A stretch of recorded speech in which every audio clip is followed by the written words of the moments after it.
Okay, so this is a movie review here of Afraid. Afraid, and then the film. Well, it's about the AI, right? Aya, the AI that kills people and shit. And like in the beginning of the film, right? We see the couple later on, and they're like tactical gear, and they have the funny face mask. I mean, when we first get the scene with the face mask person, we get the idea that something's gonna happen with that. And actually, it's the same RV too that's parked outside their house. And this is like a nice neighborhood, right? The community here looks nice, so it feels odd and jarring that this kind of this shaky looking RV is just permitted to be parked there. Because I'm guessing it was parked there for a while. Like, it wasn't just there, like all of a sudden. I think it was there for a while. I don't know. That's why I got the inclination that it was perhaps there for a while. But what else? Yeah. So the film, it's not good. I want to say, and I think people who watch it, they'll say.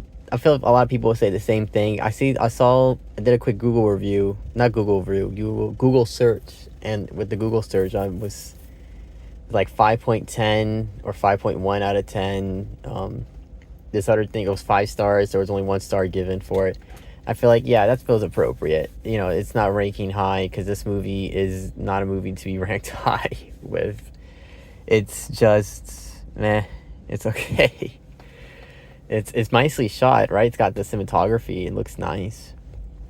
And I was thinking about the settings. I guess there's not much settings in the film, actually. Because like I stay for the credits, right? I do this with movies. I'll stay for the credits. And when I saw like California and like no other place listed, I just felt like, yeah, I bet you makes sense. Because how many settings were there in the film? There weren't many different places these people were going to, was it? It was sort of just here and there and nowhere else type thing, wasn't it? I like that the funniest part of the movie for me was the interaction that the guy has. I don't know if she works for their company. Well, actually, no. Well, I don't know, actually, because I guess she does work for their company. She works for the AI people thing. And, she shows up, and this lady, she, how do you call? Oh, gosh, what was I going to say? She shows up, right? This lady shows up, and she asks him, like, oh, I saw you were ringing your finger. I thought you were married. She's kind of being awkward with him. It sounds like, she likes him. That's what it kind of sounds like. And he asked her, and she asked him the question about being married. How is it? And he says it like jokingly. But then he goes on to say, well, actually, if you want to know what it's like to be married, and he goes into this sort of deep repile, not repile. I'm not even quite sure the word is, or if I'm making sense with this, but he goes into more depth about it. I like how he uses the analogy that they're like, you have more body parts, they're extensions of you, but you can't control these extensions of you, nor can you, nor can you, like, you want to protect them, but you can't, you can't always protect them because it's a part of you, like you're a unit, but also it's separate from you in a way. Like, I like how he was describing this whole, like, kind of ordeal with that. And then I like that when she says, like, oh, that sounds, like, really difficult. That sounds kind of tough. I guess that's why people cheat. It's, and then when we get to the hotel scene, I said, oh, my God, something's going to happen. So this mom is there in the hotel. Maybe she's going to say, like, who's this bitch? Well, actually, she would have met her before. Maybe she would say, well, why is she here with us, right? Because I'm assuming maybe he didn't tell her right on the way there that she's coming with me, but she's not there. But actually, it's the opposite. There, we said, oh, we're gonna meet at the hotel that we went after the fires, California wildfires. So, like, okay, bet. And when they get in the room, I was like, oh, she's gonna, like, maybe do something with him, because she's still, like, he didn't search this lady. Maybe she had a gun. What if it's like a ploy? And it was a ploy, actually. And she leans in to kiss him, and she's like, oh, please, whatever, I really need this. I need you right now. I need this. And I'm thinking, okay, maybe it's like from the earlier beginning, because it looked like it looked like she had feelings for him, or she was interested in this guy, interested in our main character, man. But no, it's actually, she said, oh, it's in your stipulation package. It's in your. Oh my god, Aya put this in the. So I guess Aya, I don't know, did he not seem faithful or something? I don't know. Maybe Aya said, hey, just do this one thing because that sex, we can use that to control people. And so yeah, that's something that's in the film, right? So I thought it was funny. I like that his boss, I don't know what type of job he has. I'm kind of confused by his job. Wait, how he makes money or what he does for a living. His boss office, and it looks like it's just him and his boss. Like there's nobody else in this. Like I don't think we meet anybody else. It's just his boss. They pay his boss a lot of money. We know that because he says it like 4 or 5 times in that single scene, right? Because he said like, I don't care. Like it's like, quite frankly, I don't care what happens moving forward with any of this because what do you call it? They pay me a lot of money, and they see the boss is older. He's an older gentleman, so he's probably like, I don't need to. I'm set. I'm done trying to make more money for myself and shit. Like I'm good as is right now, and like because they offer him a job and he says no, right when he goes to see.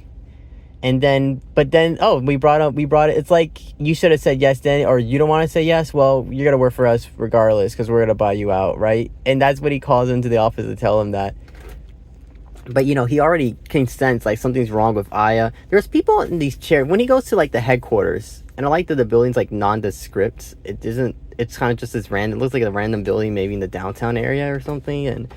But yeah, he goes to the headquarters and how do you call the computer? I guess Aya's brain is in there, but it's a false brain. We find out later that when he goes to smash it, we're like, oh yeah, this is game time. If you break this, you should kill Aya, right? Theoretically. But no, it's cooking cardboard and aluminum foil wrapped up. Oh, it's hilarious. And he realizes like, oh, so maybe I guess the real Aya is the. But then even that the contraction that it looks like a mouth guard, like a circle component thing, even that thing's fucking and it has like blood. It leaks liquid, which is funny. So like Aya has like synthetic blood or something. But even when that thing gets shot, Aya, the family, basically the film ends with like, you can't escape Aya. Aya's AI. She uses the internet. How did she learn? What's her data set? It makes sense. Yeah, it's the whole freaking internet. That's my data set, and you can't escape me. I connect to literally everything. Aya doesn't need eyes, right? The mom said, oh, we can keep the eyes on the bottom, on the floor level. Don't put them on top. And it don't matter to Aya because she gonna be on top of her anyway. She can connect to everyone's phone and shit. Oh my gosh. Okay, what else I was thinking? I like the end credits. I like what the end credits scene. We get a post credit scene actually. It's not post credits. It's in the credits, like an in credit scene, and it's this guy like a YouTuber making a video unboxing Aya, and it's. I'm not quite sure. I guess that little segment to tell us that Aya's gonna be around. You can't escape from Aya. Now she's being rolled out. Maybe it's like it's setting a precursor. Like there's more films to come because now Aya can be in everybody's house and fuck up everybody's life.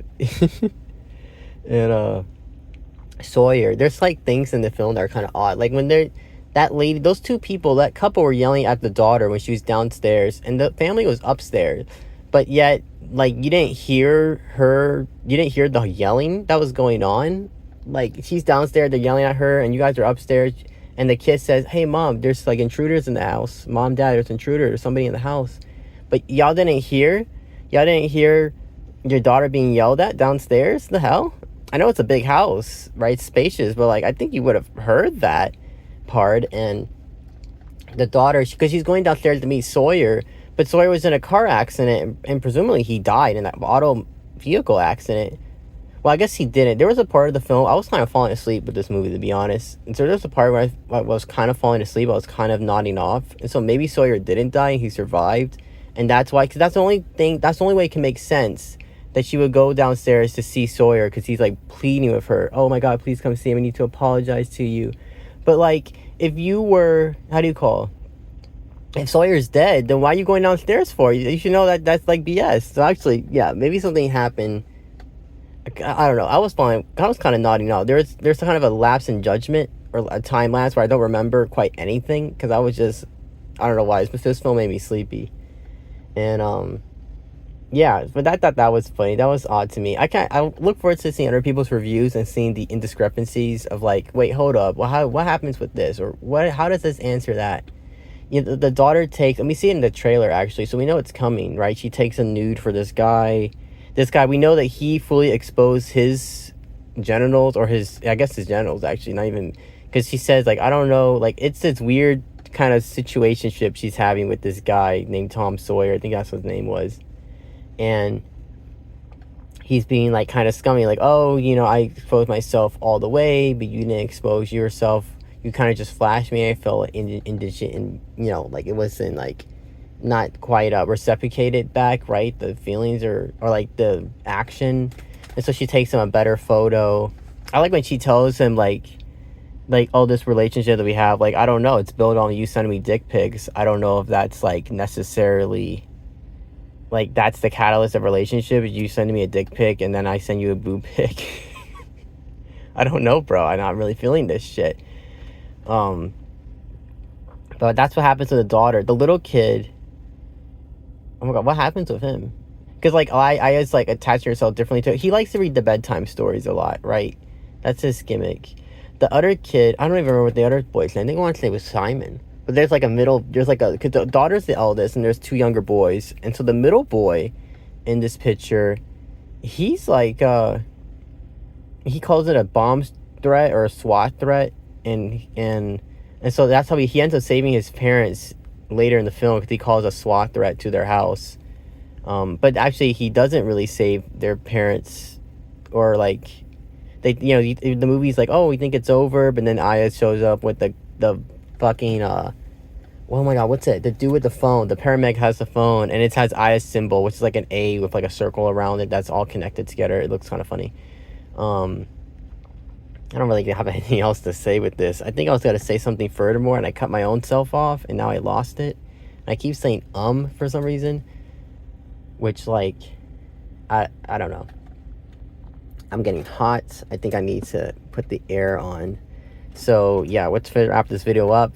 Afraid horror movie. I think it's called drama horror on Google was what it said. A scientific sci-fi drama horror. It's not good. It's rainy day. This is a rainy day movie at your house, Netflix and chill. You fall asleep watching it because it's just not good. It's bad. Yeah. But thank you for listening.